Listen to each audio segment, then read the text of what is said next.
Media times news channel देख रहे आप सभी दर्शकों का बहुत बहुत स्वागत है। मैं हूं रमनदीप कौर। इस वक्त की बड़ी खबर आ रही है प्रयागराज से। क्या है पूरा मामला, देखने के लिए बने रहिए हमारे। उत्तर प्रदेश सरकार के पिछड़ा वर्ग कल्याण एवं दिव्यांग सशक्तिकरण विभाग के राज्य मंत्री नरेंद्र कश्यप आज प्रयागराज पहुंचे। इस दौरान उन्होंने पश्चिम बंगाल में पूर्ण बहुमत की बीजेपी सरकार को श्याम प्रकाश मुखर्जी के सपनों की सरकार बताते हुए विपक्ष पर जमकर निशाना साधा। डॉक्टर श्यामा प्रसाद मुखर्जी, जिन्होंने पूरा जीवन राष्ट्र प्रेम, राष्ट्र सेवा के लिए समर्पित किया, उनके विचारों की सरकार बंगाल में पहली बार भारतीय जनता पार्टी के नेतृत्व में बनी है। 207 एमएलए जीतकर प्रचंड बहुमत की सरकार का निर्माण होना बंगाल के विकास और तरक्की का आधार बनने वाला है। जहां तक विपक्ष का विषय है, इंडी गठबंधन के लोग अपने नैतिक दायित्व से और संवैधानिक दायित्व से कहीं ना कहीं मुकर रहे हैं। जिस अपोजिशन को देश के इश्यूज को एड्रेस करना चाहिए था, बात करनी चाहिए थी, वो उन पर बात ना करके सरकार के अच्छे कार्यों पर सवाल खड़ा करते हैं। और परिणाम बंगाल का इसीलिए सुखद है क्योंकि ममता दीदी को 15 साल से ज्यादा सत्ता सेवा करने का अवसर बंगाल के लोगों ने दिया। उससे पहले भी लेफ्ट के लोगों को सरकार में रहने का मौका मिला, लेकिन अराजकता, गुंडागर्दी, करप्शन जैसी बड़ी घटनाओं ने बंगाल की आम जनमानस को आहत किया है। इसलिए सत्ता परिवर्तन के माध्यम से नरेंद्र मोदी जी के नेतृत्व में बंगाल के अंदर एक सुसज्जित सरकार का गठन हुआ है। उम्मीद करते हैं कि बंगाल की जनता को उनकी अपेक्षाओं को पूरा करने का काम हमारी सरकार करने वाली है।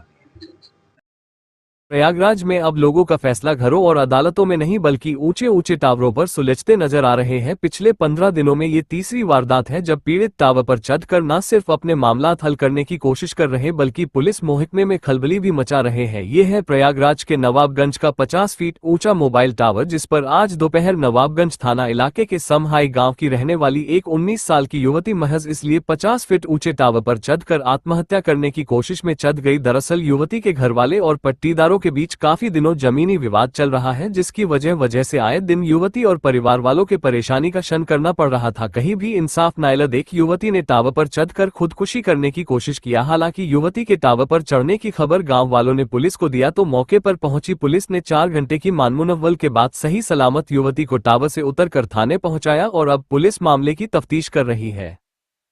आज दिनांक 11/5/2026 को थाना नवाबगंज पर एक सूचना प्राप्त हुई कि ग्राम समही स्थित मोबाइल टावर पर एक महिला चढ़ गई है।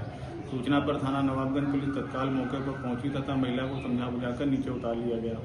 महिला से जानकारी प्राप्त करने पर पता चला कि उक्त महिला का नाम वंदना सरोज पुत्री फूलचंद्र, निवासी मुंबई सराय दादन, थाना नवाबगंज है। उसके परिवार वालों का अपने ही सजातीय पड़ोसियों से पट्टे की जमीन को लेकर एक विवाद चल रहा है, जिससे क्षुब्ध होकर महिला द्वारा यह कदम उठाया गया। इस संबंध में राजस्व विभाग को सूचित कर दिया गया है तथा प्रकरण की जांच कर उक्त विवाद का निस्तारण कराया जा रहा है।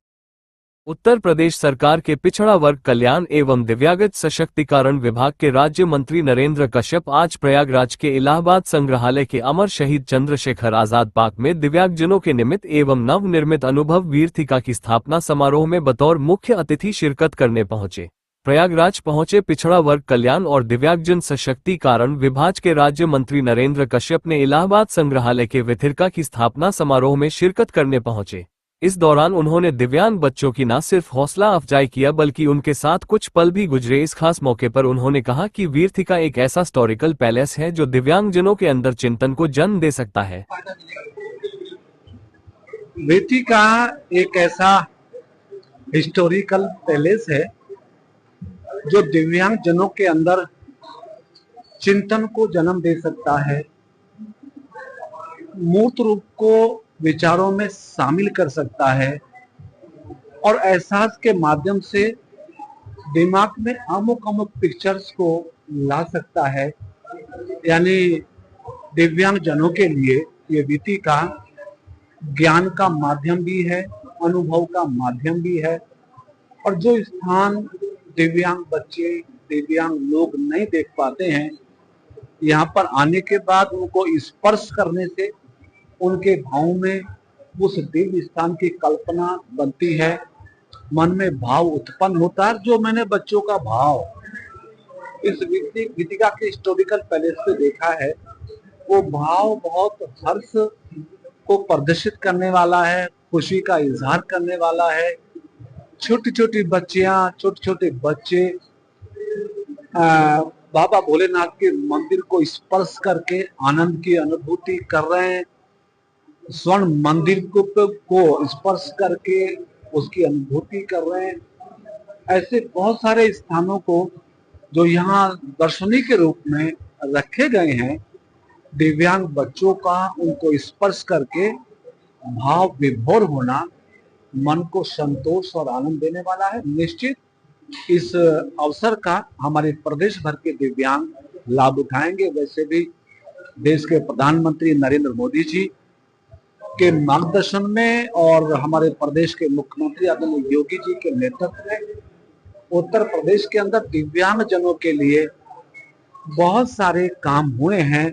हमारी सरकार के माध्यम से 12 लाख से ज्यादा दिव्यांग जनों को हम 12,000 रुपये प्रति वर्ष पेंशन देकर उनकी जीवन यात्रा को सुगम बनाने की कोशिश कर रहे हैं।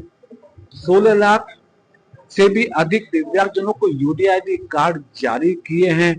शादी के अनुदान की राशि, दुकान निर्माण, दुकान संचालन की राशि देकर उनको स्वरोजगार से जोड़ने का काम योगी जी की सरकार के माध्यम से हो रहा है। बचपन डे केयर सेंटर से लेकर यूनिवर्सिटी तक की एजुकेशन फ्री देकर सशक्त करने का काम भी दिव्यांग जनों को हमारी सरकार कर रही है। सभी प्रदेश के 18 मंडलों में DDRC सेंटर खोलकर दिव्यांगता का अर्ली टाइम पता लगा के दिव्यांगता के निवारण का प्रयास भी सरकार कर रही। तो आज मुझे सुखद अनुभूति है यहाँ पर आकर, चूंकि हमारे दिव्यांग बच्चे जिस खुशी उत्साह के साथ इस स्थान को स्पर्श करके अपना एक्सप्रेशन दे रहे हैं, निश्चित वो बच्चों के उत्साह को बढ़ाने वाला है।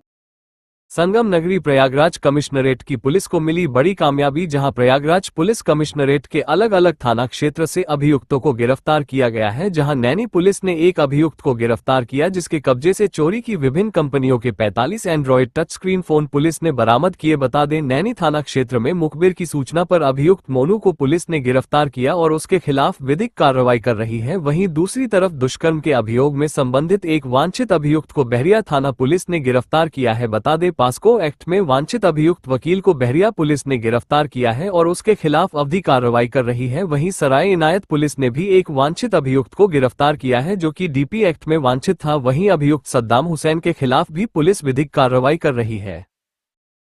प्रयागराज ऑल इंडिया मजलिस इत्तेहादुल मुस्लिमीन AIMIM महानगर कमेटी की समीक्षा बैठक पूर्वांचल अध्यक्ष इसरार अहमद द्वारा ली गई, जिसमें महानगर कमेटी तीनों विधानसभा अध्यक्ष और इन विधानसभा में बूथ स्तर तक के सभी सदस्यों ने अब तक संगठन पर जितने काम किए उस पर चर्चा की गई और आगे की रूपरेखा पर दिशा निर्देश तय किया गया। विधानसभा चुनाव 2027 में अब चंद महीना बचा है, संगठन को कैसे मजबूत बनाया जाए, इस पर सभी पार्टी के सदस्यों को पूर्वांचल अध्यक्ष इसरार अहमद द्वारा दिशा निर्देश दिया गया।